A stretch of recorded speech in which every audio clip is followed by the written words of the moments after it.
Indira Gandhi family చూస్తే గనక మనకి గాంధీ అని పేరు పెట్టుకున్న గాంధీ గాడ్సేతో చంపబడ్డాడు. తర్వాత ఆ గాంధీ అనే ట్యాగ్ లైన్ పెట్టుకున్న వీళ్ళు ఇందిరాగాంధీ అయితేనేమి, తర్వాత రాజీవ్ గాంధీ, తర్వాత సంజయ్ గాంధీ, ఇలా ఒక్కొక్కరుగా దుర్మరణాలు పాలైపోయారు. వాస్తవం.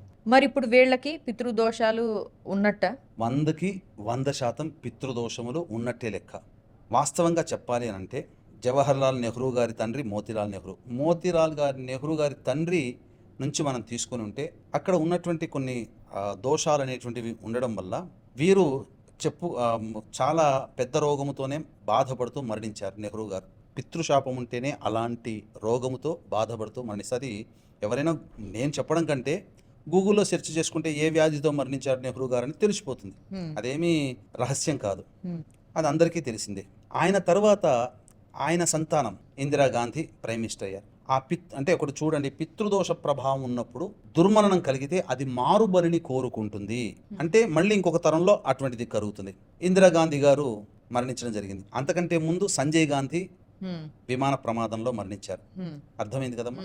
ఆ ప్రమాదంలో మరణించినప్పుడు అప్పుడే చేయాలి. కానీ ఆ ఇందిరాగాంధీ గారి హయాంలో గోవుల సంహారం జరిగింది. ఆ ఆత్మఘోష, ఆ గోరక్షకుడైనటువంటి వ్యక్తిని సంహరించడం జరిగింది. ఆ ఘోష, ఇవన్నీ దోషాలు తగిలి కుటుంబంలో పడింది.